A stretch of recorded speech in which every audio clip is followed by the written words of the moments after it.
Hey, good afternoon, folks. Welcome back. A little bit of change in the weather today. It is still bright and sunshiny, which it wasn't this morning. We had fog, and it was 26 degrees this morning.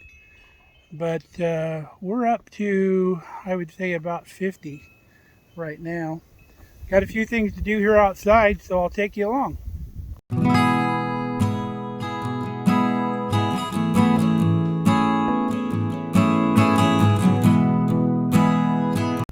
So we're going to go turn off the water to our fruit trees. It's been super, super dry out here in Nebraska. I probably told you a few times before, but we haven't had any moisture to speak of since fall, early fall, like late summer.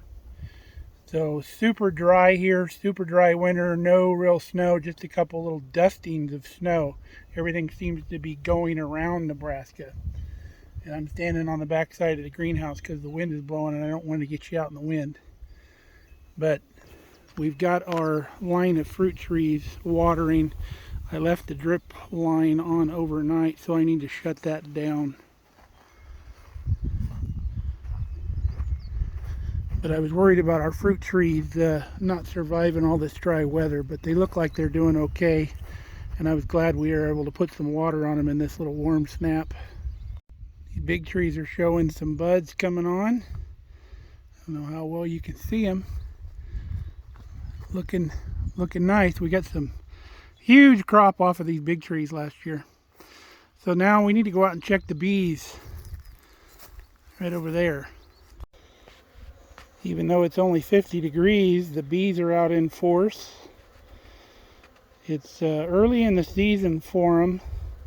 There is no nectar anywhere. There are no flowers anywhere yet, even though some things will soon be blooming. So since we've had 70-degree days this week, I brought some syrup out for them to give them kind of a jump start because they have to be low on their honey stores by this time of year. So just to give them a little kickstart, it's just simple syrup, 1-to-1 sugar and water, and then I put a couple little drizzles of honey in each jar, and that just kind of gives them a little bit of scent to go after. And they found it. They emptied these jars yesterday and I refilled them this morning, and that should be plenty to give them the jump start they need until the nectar starts flowing out in the wild here. But real pleased with them. They're really healthy, strong hives. They overwintered just fine. I was really worried about them, even though we've got down into the really negative temperatures this winter. They did really well. So a little bit more about my thoughts on bees. Sorry about the echo. We're coming at you live from the chicken coop now. Wind's blowing out there, so I wanted to get you out of the wind. A lot of people with the bees say you need to do this, you need to do that. I've never been one to be too quick to help nature along. I've always been one of those guys that things happen in nature without our assistance for thousands of years, including bees. So I try to go treatment free on the bees. It didn't work that great in California because there's so much disease out there. But I think here in Nebraska, the bee population is nowhere near what it is out in California. And I don't think the diseases and everything are so prevalent. There's been beehives that have just been abandoned and they do just fine. People haven't been in them for 10 years and the bees are still in them and they're still doing their thing. Beehives are very peculiar. In the winter, the colony will shrink its size so they can survive on the food stores that they have. They'll kick out the male bees, which are called drones. They'll boot them right out of the hive. Say, hey, we can't feed you over the winter, so you got to go. And then the females, which is the bulk of the bees in any colony, is females, worker bees. They take care of things, and the queen will even lay fewer eggs in the winter, so the population in the hive isn't as much, so they can live through the winter. And then once spring gets here and everything's abundant, she'll start laying like crazy again. They'll make new male bees. I don't know if they're the only species that can determine what they want to raise. I mean, they can decide whether they're going to raise a drone brood or worker brood. You can see it in the hive. The drone brood's a lot bigger and it'll be clustered together. So they have the means to determine whether that embryo or whatever you want to call it is a male bee or a female bee. So that's pretty cool. So they get along great on their own. So I try not to interfere. We left them all their honey this last year. We didn't pull any out. Once they get really established, if they're really booming, we could put like a medium super on top. And we could probably take that honey and leave them the deep super for them. But we don't use a lot of honey here on the homestead, so we have some really good local honey producers here in our area. So I like to buy from the local guys and support them. So whatever honey we need, we've just been buying at the store. In fact, it's the same guy that I bought these bees from. So enough about bees. We got a little project we're going to do here in the chicken coop. We have an electric automatic door that we're going to install. And with the wind blowing like it is, what better day to work indoors? So I'm going to get this thing unpacked. I'm in the roosting side of the chicken coop. If you haven't seen our chicken coop before, here it's brand new. This is storage over here. And there'll be a little hospital pen and a little brooding area on this side. And all the feed and everything will be stored on that side. And then on this side, we'll have the nest boxes here on the wall. And we'll have some roosting bars over here. And that automatic door is going to go right here. So it's in that box. We're going to unpack it and see what's in it. So inside the box, we had the door, which comes folded. And you unfold it, and then when you tighten this screw, it keeps it flat, doesn't let it fold back. We have our electric actuator, which is like a hydraulic ram, but it runs on electricity. We have our control box, our power supply unit, basically an AC adapter, hardware, some type of wire that appears I need to wire in. We have the door slides and the instruction booklet that we're going to get into right now and figure out what our first step is. I know you're saying it, oh my God, a man that reads instructions. I figured out a long time ago that I don't like doing stuff twice. So yes, we are going to look at the instructions. Well, upon reading the instructions, I'm going to need the power out here to make things work as I install it. So I'm going to go to the shop. We'll get a drill, start drilling some holes, and mount our electrical outlets first. So change of plan up here. Instead of putting the box on the other side of the wall, I'm actually going to cut a hole in the wall here to mount the box on this side. So on the other side, you'll just see the faceplate and not the box. And then we'll run the wires to the other outlet down through the wall down here and down that way. So we've marked around the box. We're going to cut the hole with our, I call this a straight saw, and allows us to cut square holes. So just like that, we have a square hole. You put your box in the hole, kind of flush on the other side, and then you just drive these nails in, go into our little riser here, our king post in our rafter, and you have a box. So you have 4 different areas you can enter that box.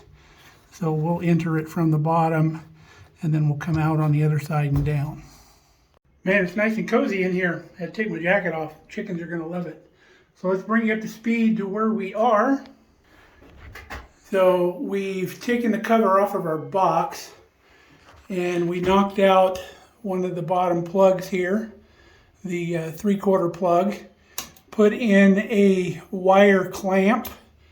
It just got a nut that screws on the inside of that, holds the wire. That plug that we knock out of there, remember the old saying, I wouldn't give a plug nickel for it? This is what a plug nickel is. And there's a bigger one, like right there. That used to be a plug quarter. And back before machines could differentiate real coins from fake coins, people used to put those in vending machines, and the vending machine would take it. So don't try that today though, you screw the machine up.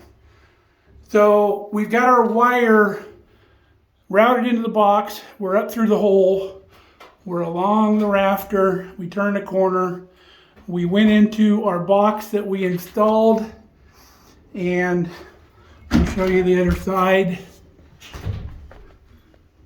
We came out of the box, and then we took another wire, went back through the box, come back down the wall.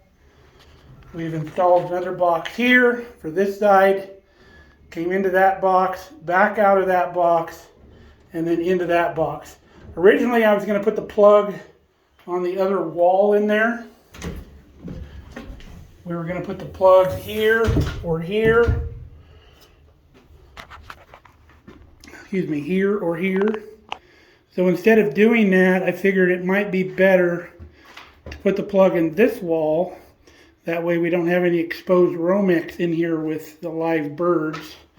Not that we won't have wires in here, but maybe we'll do something to hide them. But that's plenty close enough for this electric door right here. So now all we got to do is start making connections. We'll put a plug in here, put the faceplate on, and then we'll work our way back to the power box. We'll put our plug in there, connecting both wires. If you remember, our duplex plugs have 2 wire positions, so we can hook 2 sets of wires to it. And then we'll do the same thing in that box, in and out. And then we'll come over here and strip this wire back. Our ground wire will screw to the grounding bar there. And then we'll connect our black wire to these black wires and our white wire to these white wires. And then we'll put the cover back on. I've already turned the breaker panel off in the shop. So we have no power here. I've tested it.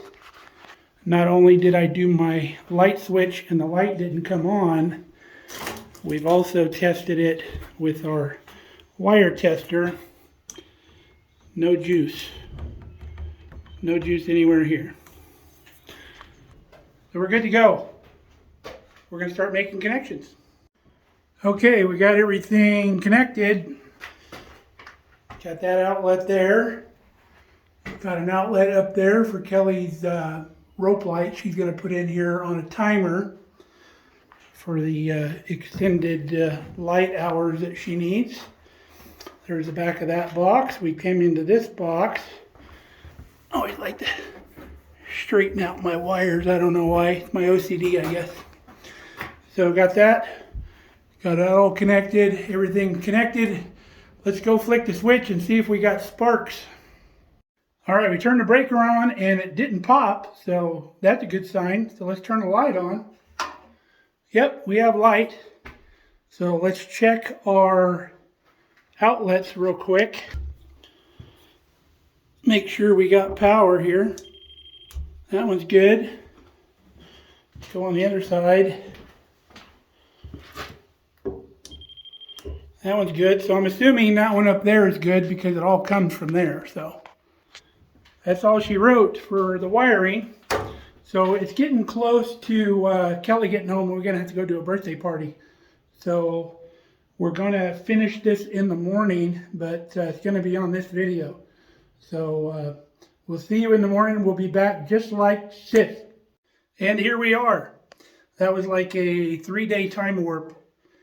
So we're going to get back after it. We've had a little turn in the weather while we haven't been out here. But it's up to 40 degrees today. The snow's just about all melted. It's Monday today, and we're supposed to get some more snow Wednesday, Thursday.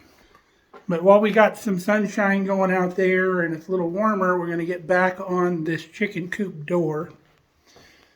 So next on the agenda, now that we have the power and everything to run the actuator, we're going to go ahead. The first step is to cut a hole here, and we'll figure out how big it's going to be, and we'll get our squares and everything out. We'll mark it out. The plans call for an 11-inch wide by 12-inch tall opening. So we've measured 11 inches wide, and we've used our square to come up off of the bottom plate, and then we marked right at 12 inches. This tri-square is exactly 12 inches. So we've marked right there. So we're going to get this door cut out with our oscillating saw. It's the best tool for the job in here in tight quarters. So let's get this cut out. Our straight saw is making short work of this door. We've got 3 sides done already. Now the best part about this kind of saw, if you've never used one, you can go flat right here on this 2x4, and you can't do that with any other kind of saw. Now say if you don't have one of these, what I would do is I would drill holes in all 4 corners and then go outside and connect those holes with the lines, and then either use like a small skill saw or maybe a sawzall or something like that would be your option. But we're going to cut the top of this, and then this whole piece will be gone. We have a hole. So next thing we're going to do is we're going to mount the tracks and the door. We want to make sure we get the tracks perfectly vertical and leave enough play in it to where the door's not too tight going up and down. All right, we got the rails mounted and we got the door in there, and the door slides freely up and down. So let's go to what's next. The next step is to take your actuator, plug everything in. We've plugged the power into the wall. We've made the connection to the in wire, and then the out wire we've connected to the actuator. And it says what you need to do is press the manual button until it says off, and then the actuator extends all the way. Now at first that was not working for me, and I figured out that our safety sensor was up against my leg down here, and it kept the actuator from moving. So once I moved the safety sensor over here to where it didn't have anything in front of it, the actuator moved just fine. So now with the actuator fully extended, we're going to mount it to the door and mount it to the wall, making sure it's perfectly vertical when we mount it. So the door is mounted, and we've opened the door manually. We've mounted the control box up there, and we're eventually going to drill a hole through here so these wires can be routed through. And I'll probably cover this with a piece of plywood so the chickens can't mess with it. And we'll probably do the same thing up to the control box, or we'll put a piece of plywood and we'll maybe inset the control box into the plywood so the chickens can't roost on top of the box either. But when you're installing the door, on this bottom slot down here, you see you want to install the door on the top of the slot. So that way if a chicken gets underneath it, the door will move up instead of smashing the chicken. It'll touch the chicken will have time to get out before it like clamps down on it. So let's activate this door. We'll press the manual button up there on top. So this button right here, we had to hit it twice because there's 3 different functions. There's auto, off, and on. So right now it's on off. So when it's off, the door closes. And there's that what I'm talking about. If a chicken gets crunched in there.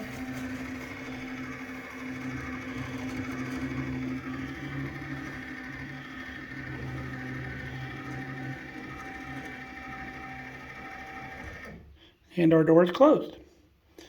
So now what we'll do is we have to mount this electronic eye down here on the bottom. And we have to mount it in such a way that it's sideways. There's a little bracket that comes with it. Problem is, I'm narrow enough here to where it's not going to fit in that bracket. It's going to hit this 2x4. And this thing does not unplug from the box. So we're going to have to figure out some way to mount this.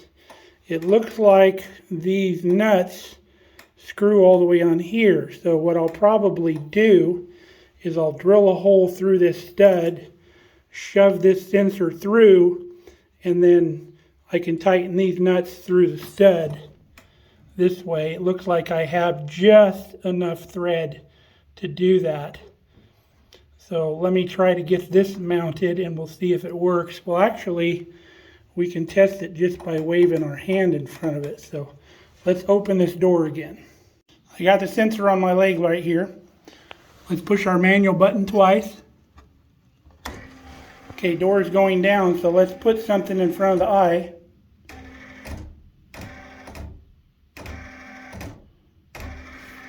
So that works.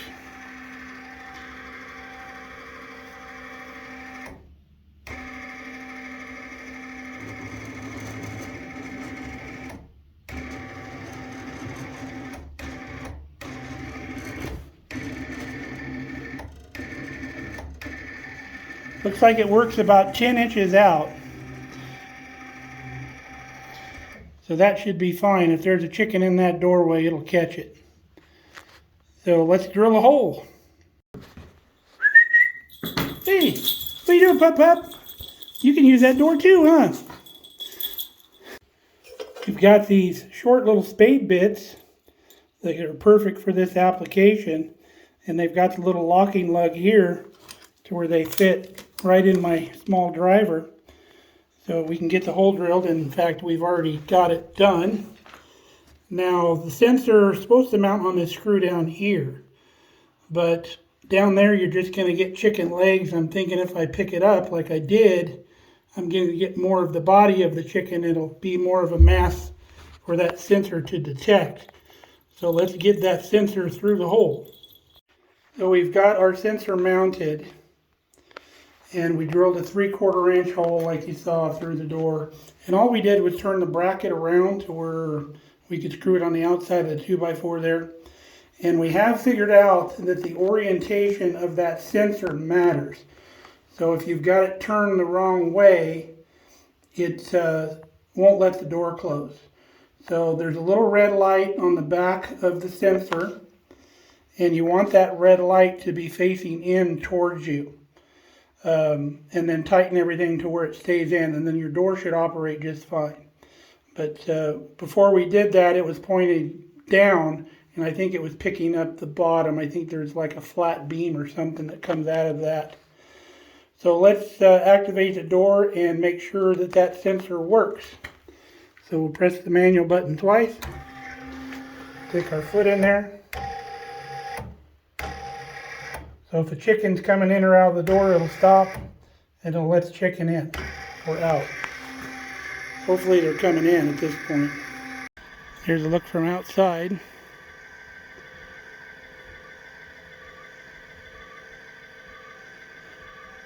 Now we're eventually going to put trim around this door, just like all the other doors. We'll put that same as the trim up here, so that'll look nice. There she is, folks.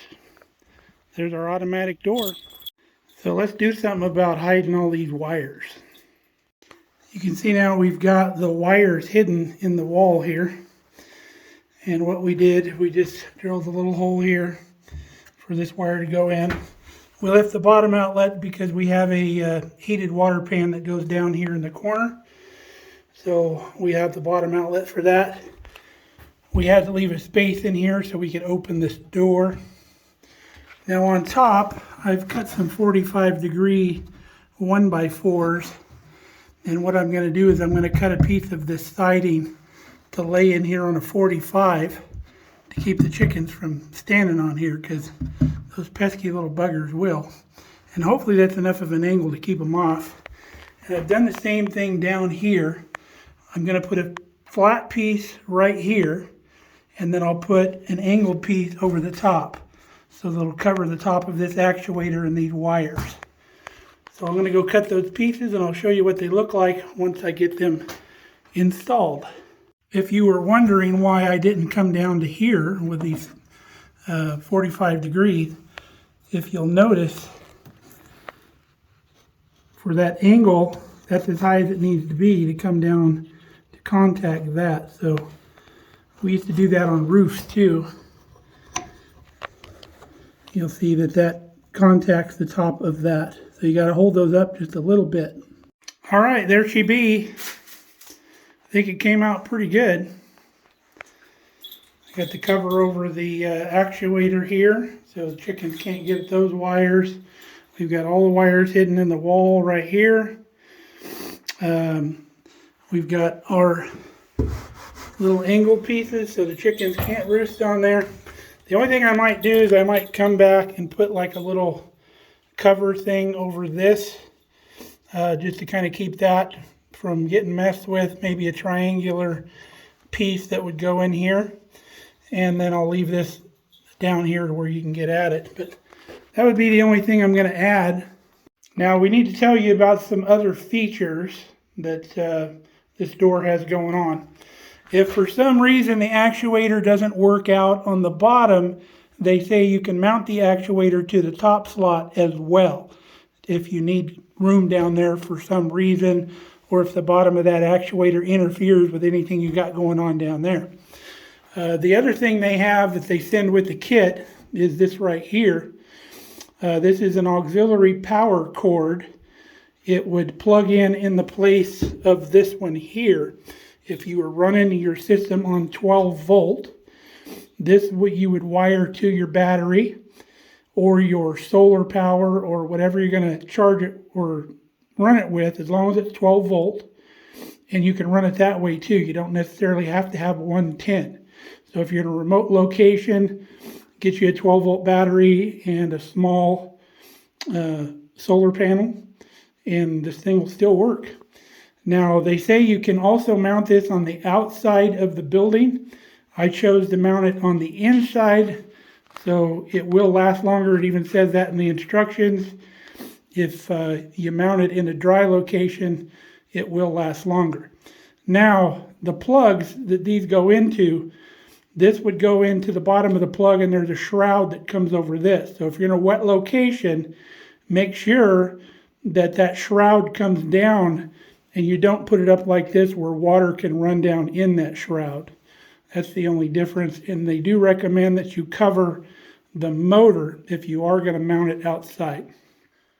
So that's what we got. I think Kelly's going to be real happy with this installation. I think the chickens is going to work out well for them too. So I'm pretty proud of what we got done here. So we got a few other things to do in here inside the chicken coop, and we will bring you back when we do those. But we're going to sign off for today and go in and get some dinner going, because Kelly's just about ready to come home. So until next time, we love you guys. Stay safe, stay healthy. If you've got any questions, feel free to put them in the comments. So catch you later.